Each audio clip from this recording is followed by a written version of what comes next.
गांधी जी का देहांत 1948 में हुआ था। कोविड 2020 में फैला था। कल मैं मार्केट सब्जियां लाने गया था।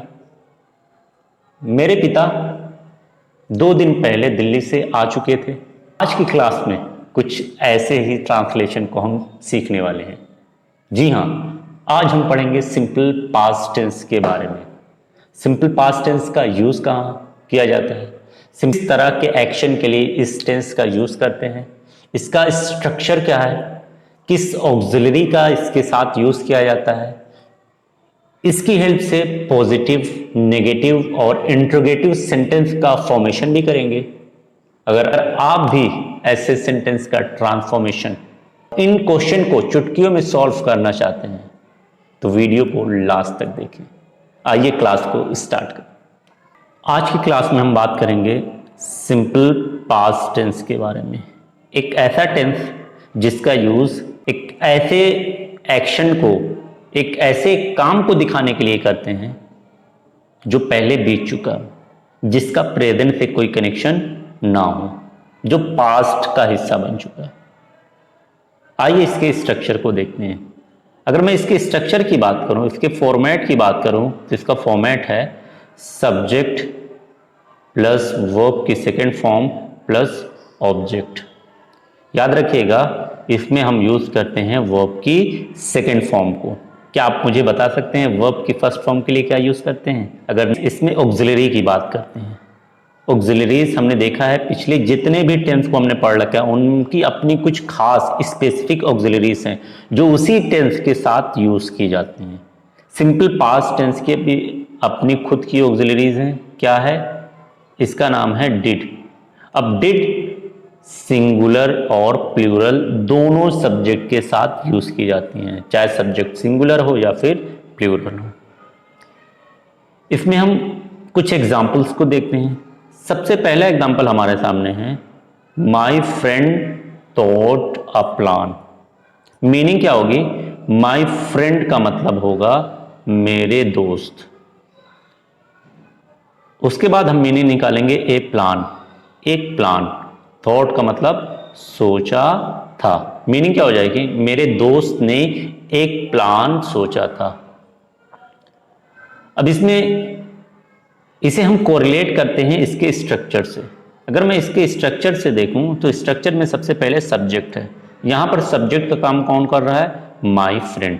माई फ्रेंड क्या है? सब्जेक्ट है, क्योंकि सब्जेक्ट का मतलब होता है डूअर ऑफ द एक्शन। यहां पर सोचने का काम किसने किया? माई फ्रेंड ने, मेरे दोस्त ने किया, इसलिए माई फ्रेंड सब्जेक्ट कहलाएगा। नेक्स्ट बढ़ते हैं थॉट की तरफ। थॉट क्या है? वर्ब की सेकेंड फॉर्म है। इसकी फर्स्ट फॉर्म क्या होती है? इसकी फर्स्ट फॉर्म है THINK, थिंक। थिंक का मतलब होता है सोचना, और सोचना एक एक्शन है। जब एक्शन है तो ये क्या होगा? ये वर्ब होगा। और इसकी सेकेंड फॉर्म क्या होती है? Thought. My friend thought. Next last में आपका ऑब्जेक्ट। ऑब्जेक्ट का काम यहां पर क्या कर रहा है? ए प्लान, एक प्लान। तो ये हो जाएगा my friend thought a plan. तो हम वर्ब की सेकेंड फॉर्म से पता कर सकते हैं कि ये सेंटेंस किसमें लिखा हुआ है? सिंपल पास्ट में। मेरे दोस्त ने एक प्लान सोचा था। पास्ट में एक्शन हुआ है, प्रेजेंट में नहीं। इसका नेगेटिव क्या होगा? My friend did not think a plan. अब इसे हम कोरिलेट करते हैं इस स्ट्रक्चर से। स्ट्रक्चर से पहले इसकी मीनिंग को देखते हैं। माई फ्रेंड की मीनिंग क्या होगी? मेरे दोस्त। उसके बाद मीनिंग निकालेंगे ए प्लान, ए किसी भी plan. Did not think, did not think की मीनिंग हो जाएगी नहीं सोचा था। इस सेंटेंस में नोट लगा हुआ है। नोट लगने की ही वजह से ये सेंटेंस कैसा हो गया? ये सेंटेंस आपका नेगेटिव सेंटेंस कहलाएगा। ऊपर वाला कैसा सेंटेंस कहलाएगा? Positive sentence. इसके बारे में हम अपनी पिछली क्लास में देख चुके हैं। स्ट्रक्चर को देखें। सबसे पहले बात करते हैं माई फ्रेंड। माई फ्रेंड क्या हो जाएगा? आपका सब्जेक्ट हो जाएगा। सब्जेक्ट के बाद किसका नंबर आएगा? वर्ब की सेकेंड फॉर्म का। बट यहां पर हमें सेंटेंस को नेगेटिव बनाना है, और नेगेटिव बनाने के लिए हमें चाहिए नोट, और नोट हमेशा आता है ऑक्सिलरीज के साथ। तो सिंपल पास्ट टेंस की बता सकते हैं ऑक्सिलरी क्या है? ऑलरेडी यहां पर दी हुई है। किस ऑक्सिलरी का यूज करेंगे? डिड। तो नोट से पहले क्या आ जाएगा? डिड आ जाएगा। डिड किससे बना हुआ है? ये बना हुआ है डू फॉर्म से, यानी डू का ये पास्ट फॉर्म है। तो यहाँ पर हम क्या लगा देंगे, इसी डिड को यहाँ पर लेकर आएंगे और डिड के बाद ही किसका नंबर आएगा? नोट का नंबर आएगा। अब ये सारी चीज़ें हो चुकी हैं, हम नोट को लगा चुके हैं। अब हम आते हैं अपने वर्ब की तरफ। यहाँ पर थिंक लगा हुआ है और थिंक क्या है? ये वर्ब की फर्स्ट फॉर्म है। क्या आप बता सकते हैं यहाँ पर वर्ब की फर्स्ट फॉर्म क्यों यूज की गई है? इसलिए क्योंकि ऑलरेडी यहाँ पर डिड का यूज कर चुके हैं और डिड क्या है? ये पास्ट फॉर्म है। किसकी पास्ट फॉर्म है? डू की पास्ट फॉर्म है। ये डू की पास्ट फॉर्म डिड है, ऑलरेडी पास्ट फॉर्म यहां पर आ चुकी है। इसलिए अब यहां पर वर्ब की सेकंड फॉर्म यूज ना होकर वर्ब की कौन सी फॉर्म यूज होगी? वर्ब की ओरिजिनल फॉर्म, या जिसे हम कहते हैं वर्ब की फर्स्ट फॉर्म। तो थॉट की फर्स्ट फॉर्म क्या है? थिंक, इसलिए यहां पर थिंक आए हुए है। नेक्स्ट लास्ट में आपका ऑब्जेक्ट अ प्लान आया हुआ है। आइए बढ़ते हैं नेक्स्ट स्लाइड पर। नेक्स्ट स्लाइड पर देखें हुआ है गांधी जी डाइड। तो मीनिंग क्या हो जाएगी? गांधी जी का देहांत इन 1948 में हुआ था। तो कंप्लीट मीनिंग हो जाएगी गांधी जी का देहांत 1948 में हुआ था। अब इसके नेगेटिव की तरफ, जब इसका नेगेटिव बनाएंगे तो नेगेटिव में नोट आएगा कैसे? सबसे पहले इसमें सब्जेक्ट आपका है जवाहरलाल नेहरू। जवाहरलाल नेहरू ये आपका सब्जेक्ट है और सब्जेक्ट के बाद हम वर्ब नहीं लगाएंगे, पीछे देख चुके हैं। हमें क्या चाहिए? नेगेटिव बनाना है तो नोट, और नोट के साथ क्या आएगा? डिड। क्यों डिड आएगा? क्योंकि डिड ही सिंपल पास्ट का ऑक्सिलरी है। तो यहाँ पर डिड नोट आया हुआ है। डिड नोट के बाद अब हमें वर्ब की सेकंड फॉर्म का यूज ना कर कर हमें क्या यूज करना है? वर्ब की फर्स्ट फॉर्म। इसलिए यहाँ पर डाई आया हुआ है, जबकि यहाँ पर डाइड आया था लास्ट में 1948। इसका इंट्रीगेटिव बनाना हो तो इंट्रीगेटिव में क्या होता है? हमें पता है जो ऑक्सिलरी होती है वो कहाँ चली जाती है? बिल्कुल सेंटेंस के स्टार्टिंग में। तो सबसे पहले लगेगा डिड, उसके बाद आपका आएगा सब्जेक्ट, सब्जेक्ट के बाद आप लगाएंगे वर्ब को और लास्ट में टाइम को। Did Gandhi ji died in 1948। Meaning क्या होगी? क्या गांधी जी का देहांत 1948 में हुआ था? आज पर कुछ प्रैक्टिस क्वेश्चन है, उनको देखते हैं। सबसे पहला सेंटेंस आपका है आई गो और वेंट टू मार्केट यस्टरडे। अब इस सेंटेंस में हमें गो और वेंट में किसी एक को चूज करना है, गो होगा या वेंट। सबसे पहले मीनिंग इसकी निकालते हैं। मैं, गो का मतलब जाना, टू मार्केट मैं मार्केट, यस्टरडे का मतलब कल। यानी ये कहना चाह रहा है कि मैं कल मार्केट गया था। क्या ये सेंटेंस प्रेजेंट की बात कर रहा है या फ्यूचर की बात कर रहा है? क्लियर है कि ये सेंटेंस पास्ट की बात कर रहा है, जो टाइम बीत चुकी है। मैं कल मार्केट गया था।